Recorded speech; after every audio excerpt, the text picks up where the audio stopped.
big hello and a very warm welcome to Brand Equity with me, Sonali Krishna.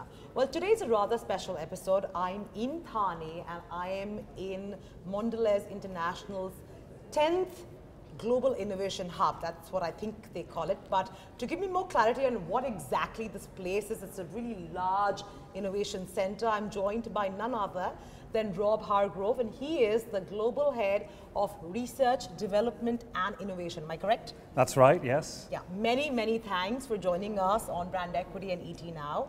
And wow, this is really mammoth, 1,200 square... 12,000 square meters. Oh, sorry, 12,000 yes. 12,000 square meters. So this is really mammoth, and this is your 10th innovation center? That's right, in yes. the world. That's right. So yes, welcome to the Thane Technical Center. Yes, it is our 10th Global Technical Center in Mondelez International. So delighted to have you here. Thank you so much, Rob. So, you know, for the uninitiated like me, first explain to me what was the trigger to have this innovation center right here in Maharashtra, in India? Sure. Well, we have a history, as you know, of being as a business in India for the last 70 years. And the last 40 years we have been doing some product development and technology development here in Thane. What we decided to do a couple of years ago was to really invest big time, and we've invested $15 million in this new technical center. And the reason why we've done it is because we have a fabulous market here, a fabulous position in the market. We have adoring consumers of our brands, of course. Undoubtedly. And we have great scientific and technical talent available in this area that can really work wonders for our business. So I get it. You call it technical center. That's right. $15 million that you've invested in this particular innovation hub, as I call it. Yes. But what exactly do you do here? Yes. So there are really three things that we do in foods research and development. There's innovation or new product development. We do a lot of that here. There is quality, and quality is very important to consumers, not just how it tastes, but that it tastes the same thing all the time. And then productivity, which is getting our costs right so that we can offer the right value to consumers. And we do all three of those things here on this site. In terms of specialization, of course, we work on chocolate. We are a global center of excellence in our business on chocolate. And we also do development on our powdered beverage business. So you're saying this particular center will specialize in chocolates and powdered beverages? Powdered beverages like Bournvita and Tang. That's right. And what are you, so you're saying every center of yours, like you have 10, this is your 10, has a different specialization? That's right. We have a couple, because chocolate is such a big business for us. We have two global centers of excellence, one in the UK in a place called Bournville in the United Kingdom, and then Thane Technical Center here is our second area of expertise on chocolate. So let me just get to you know, what you've just announced internationally, which is really the fact that you're launching Snack Futures.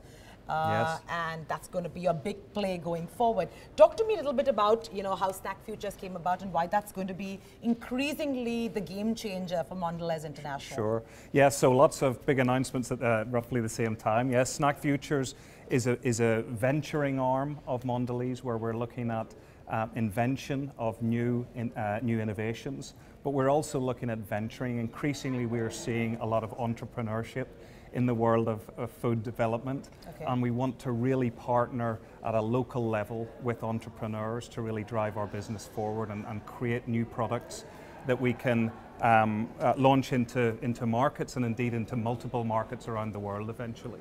But why are you betting on snacks? Obviously, as a global company, you know, you believe that snacks is the way forward, and snacks is what is going to change the game. So why have you come to that belief that snacks is the future? Well, we are the global leader in snacking. We're the biggest player around the world. Snacking is a $1.2 trillion category around the world. Very, very big category. Even in this region alone, in the next few years, the snacking business will grow by $12 billion. So there is a huge amount of growth to be had in the core areas of what our business are today. And we'll be looking at not only improving our per capita consumption and our performance in our existing categories, but also looking at what we call adjacencies, or different categories that are close in to what we do today, and expanding our share of the market across total snacking. Okay, I have many doubts with that answer, but start with explaining to me when you say you're also going to look at, let's say, adjacent, yes. Categories that would, come into the umbrella of snacking. Give me an example so that, you can dumb it down for me and my audience. Sure. No, I'm sure you've seen, and I hope you eat Cadbury, and you'll have seen Cadbury joining up with Oreo to have Cadbury Oreo. And that, we call that, in our world, we call that Choco Bakery. Okay? So Choco Biscuit, Choco Bakery. You can imagine that there are many, many other ways of combining a baked good with chocolate, pastries, softer products, etc. And we've done that in some other markets around the world. That would be a classic adjacency. In fact, it's in some ways a new category development that we've actually done by thinking about what we're really good at, which is baking of our biscuits and making of our chocolate, and bringing those together to create new experiences for consumers. But won't that just be chocolate biscuits? Not at all. No, you can think of lots of, I'm sure, you can think of your pain au chocolat or your, chocolate cupcakes, things like that, softer, different textures. Those are the sorts of things that we would include in Choco Bakery. Yes, it can be crispy, but also the soft bakery as well. So you're saying these will be completely new innovations? Those are the sorts of areas that we would be looking to innovate on when we think about adjacencies to our current categories. Okay. Also, I'm a bit confused, at least in sophisticated markets, right? And not in markets such as ours, where we have a long way to go in terms of the consumption story. But in sophisticated markets, correct me if I'm wrong, isn't the story there more of health? Health snacking and less calorie intake, not so much supersizing. In fact, the movement to vegan, to organic and healthy eating and calorie control is a lot larger and aggressive there. So how does your mantra of Snacks Futures actually fit into the larger scheme of things in advanced markets? Yeah, and of course well-being will be a key element of that Snack Futures targeting. Now, the thing about well-being, and I'm sure, I have lots of friends and family who have a very different view to them about what well-being means. Some people think it's reduced calories or natural, not artificial, or, reduced portion size, or just a little bit of indulgence, but not too many calories. It may be, also non-GMO in certain markets all around the world. So many, many different ways of looking at what well-being is. And our belief is we should offer choices in that area. Reduced sugar is one area that people look at currently. Reduced fat in another. A few years ago was the big thing as well. What we try to do is to offer choices. We accept that we're offering indulgent products to consumers, and consumers love our indulgences. What we want to do is to offer those to people with the right sustainability of ingredients, the right content of ingredients, quality, maybe portion sizes as well. That's another big thing for us where, I don't know about you, but if I get a smallish, proper sized portion, I'm likely to be satisfied with that, hopefully, and not reach for some more. And so consumers actually say to us, help me have my indulgence, but help me not feel bad about it. And portion control, of course, is one of those. But there are many, many different areas of well-being, and we're looking to deliver choices in that area. Sure. So, given that you are market leaders, you would be in the best position to actually tell me what are the kind of trends you're seeing in terms of consumption patterns of snacks globally. And I'm sure it's not homogeneous, and there must it has many layers. So what would be those layers if you could bring that to light? And how does that, and how are you looking to fit that in with your global strategy of snacking? And I think that there are, the general point is snacking is growing almost everywhere. As I said, it's a huge $1.2 trillion business globally. It's growing in most places. I would say what we see is people want different, it's growing in different areas. It's growing in well-being, as you said. It's growing in premium. It's growing in indulgence. And so what people, they realize that they want to, and in fact for some people they may want a well-being snack at one part of their day and an indulgent snack, for example, maybe after dinner in the evenings to round off their day. And so we call those demand moments. We talk about and demand spaces. People are in different areas of demand in their minds when they're reaching for a different snack at different parts of the day, independent whether with friends and family or whatever. And so what we're looking at is it's an overall growing territory. It's not particularly growing in one category or another. It's growing generally. Okay. But people are very, very clear about what snack they want at a given part of the day, and whether they're socializing or on their own or treating themselves or whatever. But if I asked you to break that down for me, for simplicity's sake and my understanding and my viewers' understanding, if you could break that down and do well-being and do indulgence and do any other premium, what would be the current revenue split in terms of percentage? So it gives me an understanding in terms of what the demand is looking like. Yeah, so, it's really hard to give you numbers because they do vary around the world, but I would say, perhaps surprising for some people in today's environment, the premium nature of snacking is actually growing quite strongly. I would say it's probably growing, maybe 20%, 30% of the total, because people are going online. They're celebrating birthdays, they're celebrating, holidays, religious events, etc., and they want to share, a nice gift, for example, with their friends and family or whatever. And so that's a large part of the growth going on there. I think undoubtedly well-being is growing, and it's probably, the larger part of the rest of the total growth. But I would tell you that it's growing in many, many different things, that some of which you may not consider a well-being, and your listeners may not be considering well-being, but they do, because it makes them feel good. Sure. But also diet products, natural products, products with provenance. So I was really asking for the splits. So for instance, if you could give me the split, let's say between your well-being segment, your premium segment, what would that split look like? And it's very hard to get accurate numbers there, but my guess is that premium is probably going to be in a quarter of the total, so 25%-ish. My guess is that well-being is more than that, so probably about a third, 30 to 35% of the total growth, and then core, the others make up the balance. Okay. Would you say that these figures would actually hold true for both emerging markets and advanced markets, or would the split be very, very different? Yeah, I think well-being undoubtedly has a higher profile, in developed markets, and of course, but it does mean very different things to different people. Where you are looking at sustainable products, or you're looking at your nuts and fruit want to be have good provenance, if you like, in your chocolate bar, you might have to pay a little more for that, and so that obviously would gain more traction today in developed markets. I think it'll come to developing and emerging markets, no doubt. So from that perspective, I think that's the case. I think if you look at gifting, however, excuse me, gifting is important in places like the US and Western Europe online, but it's also important in places like China and increasingly in India. And people don't look so much at the price for their gifts. They look at whether it will impress the people and give pleasure to the people that they're buying for, and so there's a little less price sensitivity there, a little less than you would expect. In the gifting segment? Yes, and you'll see that across emerging and developed markets actually growing, I think. How much would you say, specifically if one talks if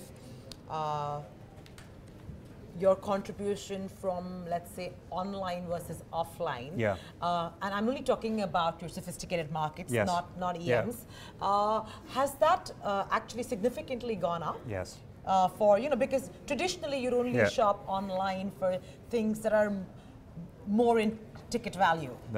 For a company like Mondelez, have you seen a big spurge in buying online? Yes, we have, and it's exponentiated actually in the last few years. Oh, okay. The snacks category, only 2 or 3% are bought online today.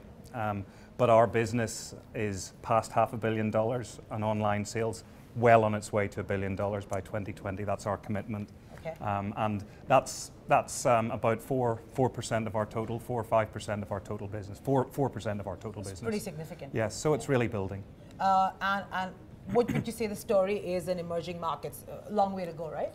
In terms of that split? Yeah, but really growing quite aggressively. I mean, particularly in China, where there's a very strong online culture of buying, gifting snacks and things like that. So we're seeing, a greater portion of online sales are in emerging markets than the split in our total business, actually.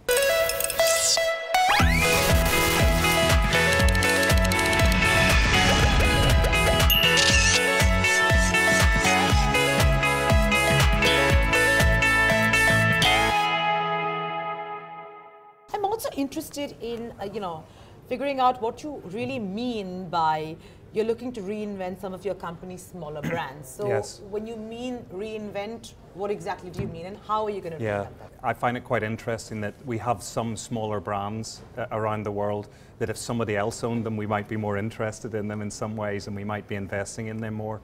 I'm sure your viewers may not be aware, but there's a brand that I have in mind called Fig Newtons in the US, which is a fruit-filled biscuit, soft biscuit product. Okay. Absolutely delicious, but it's about our 7th, 8th, 9th or 10th brand in the US markets, and so it doesn't get a lot of love because it's competing with Oreo, which is a $2.5 billion brand.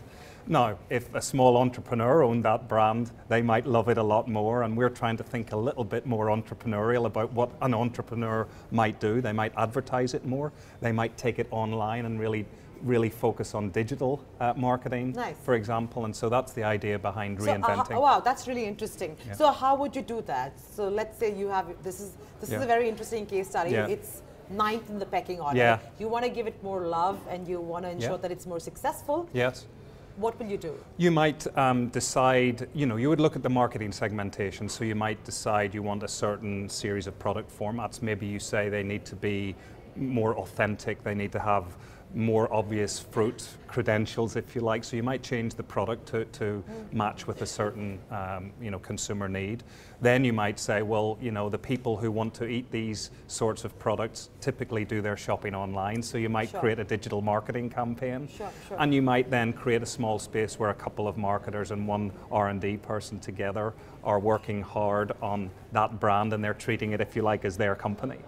And so it's the thought of a company within a company, almost in a virtual way. Right. So Rob, tell me, you've also talked about, the company's also talked about funding, startup entrepreneurs in this area. Yes. Explain to me how that's going to work and why that makes sense. Yeah, incredibly important work, I think, because that we're seeing a lot of startups, a lot of entrepreneurs really having great food ideas, building great brand ideas, and in fact, in some cases, growing faster than our products and our brands.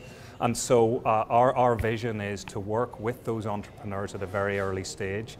I, as the R&D guy, may offer them working space to actually do their development in a tech center like this, for example, in the future. Co-develop with them, help them make their products. Very early stage. Very early stage. Make their products better. Maybe help them with some mentorship in the marketing area, some brand building, skill building sort of approach. And suddenly, maybe we come to a point of view where we want to co-invest in that business and ultimately get into a business relationship with that entrepreneur and really build a brand together. Now, we're in the very, very early days of this thinking around Snack Futures, but that's the sort of vision that we have in mind around how we could really start to accelerate some growth. But why would a giant like yours want to be investing in, small startup ideas? Because I think, you go anywhere where there is creativity, where there's people who are close to consumers, where there are people who are passionate about a business idea, and you learn from them. Just because we're a big company, yes, we're advantaged with what you can see around you, with the technical skills, with the equipment, with the facility.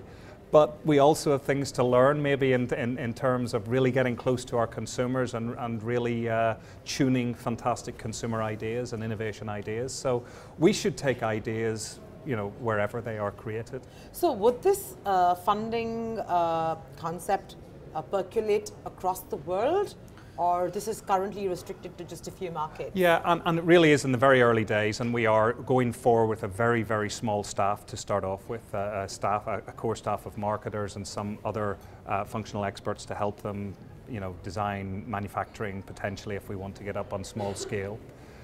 So I think all of the above is the potential. I think we probably, if you look around the world at where some of the where most of the food entrepreneurs are, you'll look in the US, for example, would be one area, and that probably is an area where we would start. Of course. But there is no reason why, if good ideas and great entrepreneurs exist around the world, that we would not partner with them. We would be really interested to do that going forward.